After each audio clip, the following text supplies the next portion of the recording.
I am 28 years old and I am in $40,722 in debt, and I want to talk about it. And before I break down my debt, I just want to say, growing up, my family, we didn't have those money conversations. I didn't have anyone in my life that could teach me, about all these financial things that I'm starting to learn now. But like when I was young and I started getting credit cards, like I didn't know any better. I was so naive.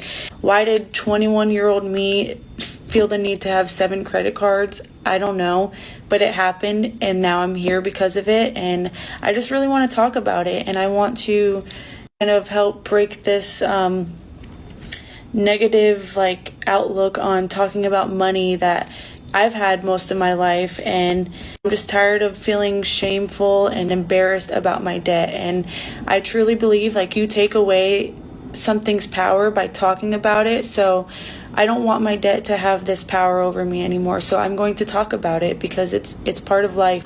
So many people are in debt, they just don't talk about it. So I am here to talk about it, and hopefully this can help someone that is also struggling with the same thing, and we can get through it together. Or I don't know, as I learn, I can share what I learn out there. But yeah, here's the breakdown on my debt. And mind you, I don't have a car, so I don't have a car loan or anything. And I don't have a mortgage or anything. So all of my debt is loans, student loans, and credit card debt. To start with my loans, I have an Upstart loan, which is $11,891. And I have a SoFi loan, which is $18,630. And then I have my student loans, which is $8,370. And then for my credit cards, I have a Best Buy credit card that has $1,685 on it. My Chase credit card, which has $145 on it. And then my Apple credit card, which I regret ever getting this card, but I have $4,205 on it. All right, so how did we get here? How did I let this happen? I honestly, starting young with all the credit cards that I had, I just fell into the, rat race. And going to stores, it was always, if I saw something I wanted, I just got it. And I was like, I'll just put out my credit card and I'll figure it out later. All right, I'm going to stop it there. I think we get the picture. She already explained lack of education. We can all acknowledge the school systems have failed us. The curriculum that we're taught in school, so little of it is actually applicable in real life. Sure, certain professions require some of the courses that I've certainly never used. However, personal finances and learning about how to manage money, how to be responsible with money, how to manage your credit and do it the right way.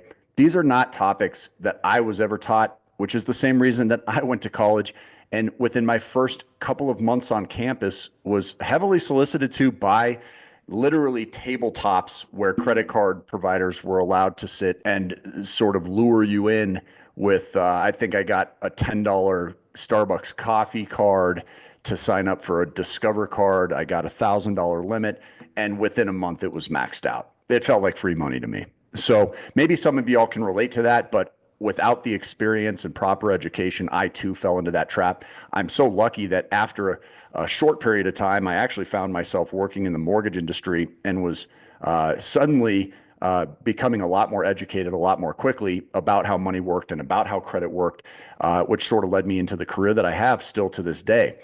Without that, perhaps I would have had 7 credit cards too. So I don't fault her for the ignorance that landed her where she's at.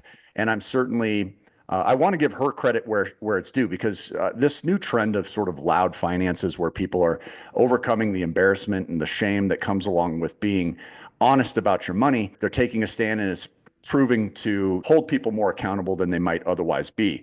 People are now watching their journey, and I think it can have a really positive impact on their results, and it can also have a really strong influence on other people making changes for themselves. So really want to hand it to her there. It takes a lot of courage to do that, and I think it will affect her in a positive way and perhaps other people as well. What did we hear there? She had taken out a consolidation loan at some point, that Upstart and SoFi balance, which came to a total of somewhere in the, $28,000 range, if I heard her right, along with, she said, I think, $8,000 worth of student loans. And thank God it wasn't more than that. We see so often the student loan balances far exceeding 8,000. So she's not in the worst situation compared to others that we've seen. Yes, 40,000 some odd dollars, 40,700 in current total balances is a lot of money, and she's going to have a lot of work ahead of her to get that paid off. Like I said, it boils down to cash flow. So you either have to make more or spend less. I prefer a combination of both of those things. But for those of you listening that think, I'm already spending the bare minimum, there's nowhere else to cut, I would challenge you to really dig into your budget on a regular basis. That should include a couple of times a month at a minimum, just getting in and really closely evaluating every single dollar, understanding what's coming in, understanding what's going out, so that you know on average what's left over at the end of each month. And that allows you to strategically utilize that money in order to pay the debts off more quickly, whether you're using Dave Ramsey's approach of the snowball method and targeting the lowest balances first in order to get that psychological edge where there's sort of this momentum and you remain enthusiastic, so you're a little more disciplined.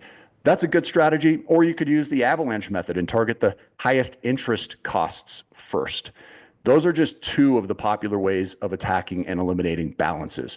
We like a third here on this channel. Make sure you subscribe to learn more about it. But we call it the target rate. And that's the rate that impacts your cash flow. It's the minimum payment obligation relative to the balance that's owed.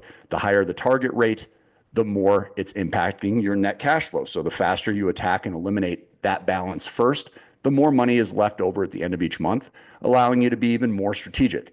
That's a third approach that we often will favor. So there's a lot of ways of skinning this cat, guys. The idea is just doing something and staying consistent with it. Let's take a look at a couple of the comments on this. One comment says, just ignore it, it'll go away. People are such trolls. Her reply to that comment was, I've tried that. And it doesn't work. Big surprise. Another comment, at 27, I have $50,000 saved, but I do live with my mom, so maybe consider living with your parents. And it only took me 3 years to save up $50,000. I also only make $70,000 a year. I refuse to move out until I'm married. $70,000 a year is a decent earnings. Okay. So not everybody makes $70,000 a year, and being able to realistically save $50,000 after 3 years without a housing expense. Well, what are we looking at there? $1,650 or $16,000 per year, roughly, $17,000 per year in savings. That's not all that impressive on a $70,000 per year income with absolutely no housing related bills. So, kudos to that person for making the move and choosing that sacrifice. That would be a tough thing for me, I know, and probably for a lot of y'all to picture yourselves living with your family. But at the same time, it is an option that I think more people should probably be considering, especially if you're in a bind. Her reply to that comment was, not a bad idea, but instead I moved to a whole different state from my mom. Might be able to move back. Well, let's go ahead and take a look at another video. Years ago, I was in $60,000 of credit card debt, so I'll tell you exactly how that happened, because I also never thought that I would get there, and it really does happen kind of fast. So the number one factor for me was the fact that I had so much anxiety and shame around money that I would actively avoid my finances. Like, I couldn't even look at my bank account, let alone sit down and make a budget. So all this in money advice and how to get yourself out of debt and whatever was kind of irrelevant to me, because if I couldn't even get myself to the computer to open my bank account, I couldn't do the rest of it. And because I didn't have a budget and was avoiding my finances, it was really easy for me to not know how much I was spending month to month on subscriptions and various expenses that you accumulate over time. Plus, this was the worst mental health period of my life. So my ADHD was rearing its ugly head, and I was impulse spending. I also just had a very nihilistic attitude of it doesn't even matter, whatever, I'll just deal with it later. But the thing that you don't realize when you first start getting into credit card debt is how quickly the interest compounds over time. And this is how you can go from having $8,000 in credit card debt to $27,000 or $60,000 or whatever it is, because all of your cash is now going to two things. It's going to rent, maybe a few different utilities payments that you can't put on a credit card. It's going to your minimums, right? And your minimums on your credit cards are growing every single month, even if you don't put a single new charge on that credit card. So when all of your cash is going to your credit card minimums, or even paying off a little bit more than your minimums to try to get ahead, you're still having to put a lot of your purchases on credit cards because you're out of cash. So that, combined with the money avoidance, to me was this perfect storm of I just didn't know how quickly debt would accumulate once it started. Once the ball started rolling, it gets away from you really fast. So the question is not how does someone end up with that much debt? The question is what are the patterns that got you into debt in the first place and that are keeping you from dealing with the debt? Because those are going to be the same patterns that turn this into a wildfire that spreads really quickly. Such a great point, right? understanding the reasons why. Are we using this as kind of a coping mechanism? Is this retail therapy? Have we just developed some level of an addiction to the impulsivity of spending? Understanding what is driving the purchasing in the first place. I've been in all of those situations myself. I've been a consumer because it was therapeutic. I've stress purchased. I have been addicted to shopping. All of these things are a reality whether you have money or not. I mean, look, I could have done a lot more investing had I not taken money and unnecessarily purchased things that, frankly, I don't even remember I own. So I had to address that. And a lot of that even came very early this year. I went on another spending spree at the end of last year and built myself this woodworking shop, got every tool I could possibly imagine. Half those tools I still haven't learned how to use yet. There's a huge learning curve on this stuff, and there's a safety factor. I don't want to mess up and cut my hand off. So I get a little out of control. When I do something, I want to go big. I can relate to anybody that's in that situation, and I really love her advice. I also think she brings up another good point that it can be really overwhelming. I think sometimes ignorance is blissful. So not building a budget and not having to look at where every dollar is going can offer this sense of out of sight, out of mind. However, I cannot emphasize strongly enough how empowering it can be for you to just simply start the process of building a budget. Even if it isn't pleasant to look at, even if you're worried about what you're going to see. Get online, find a budgeting tool that works for you. We offer one for free here on this channel. There's no strings attached. You can download it at cashflowcruncher.com. It's an active worksheet. I will say that, it's not always easy to get in and manually input that information. However, I will also back the process of having a spreadsheet that requires that manual effort versus maybe one of the other budgeting apps that interfaces and simply imports all of your spending transaction history for you, because it just forces you to take a longer look at it. I will manually sit with a calculator. It sits right here on my desk, and I will calculate every single trip to the gas station. I add it up and I put that total into my cash flow cruncher, and I do that multiple times per month because I have multiple spreadsheets. I have a separate one for my businesses. I have a separate one for my household. So personal fuel is calculated and put into my personal spreadsheet, and the same goes for the businesses. So those are steps that, take a little longer, can be a little tedious.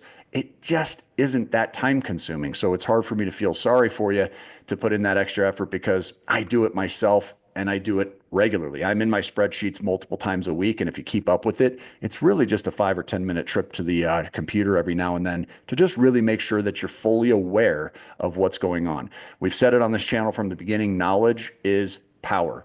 And if you do this and you get past that initial anxiety of it being overwhelming, of it being something that's scary, something that's ugly, and you start working towards your goals, look, you can't change what it is. It is what it is, regardless of whether you're looking at it or not. It's like a cavity. Me avoiding going to the dentist because I'm terrified of dentists, which is true, doesn't mean the cavity is going away. In fact, the problem is only going to grow.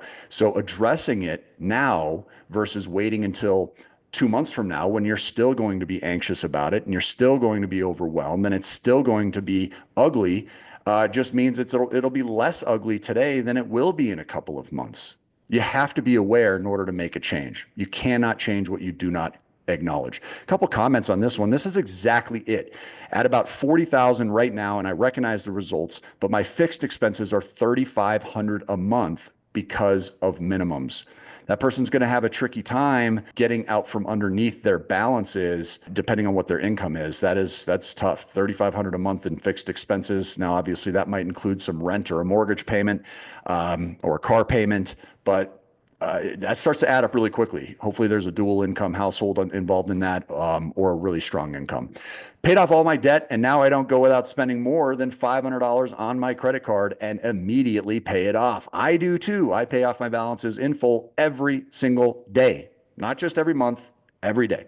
One of the first things I do in the morning before I even get out of bed is I go into my bank accounts and I pay off my balances on my revolving credit cards. And I have done that now for over 10 years. So it's one of the most refreshing and exciting ways of starting the day is just realizing that you're beating the banks at their own game. And guess what? I have the same 25 to 30% interest rates attached to those credit cards. And yet for the last 10 years, this is the grand total of how much interest I've paid on credit cards. Absolutely nothing. My credit cards are always 0% because they're paid in full every single month. If you carry a balance into the next month, you'll start to pay on interest. So don't do that. We don't believe in paying interest, guys. But guys, things can run away from you, okay? That's the moral of all of these types of reaction videos, is trying to learn from other people's mistakes, learn from other people's successes. Make sure you subscribe to the channel. We have lots of videos on here, not just people that are struggling, people who have done very strategic things to get themselves into a better situation. It's all free. Download the Cashflow Cruncher. That's cashflowcruncher.com. Download your own copy of it. Free spreadsheet. I use it religiously. I've been using it religiously for over 15 years, and it's barely changed at all over that amount of time. It is a fantastic tool. Drop a like on this video if you like these kind of reaction videos. We want to do more of them because I think there's a lot to learn in other people's stories. Until we see you on the next one, make it a great day today and keep on cash flowing.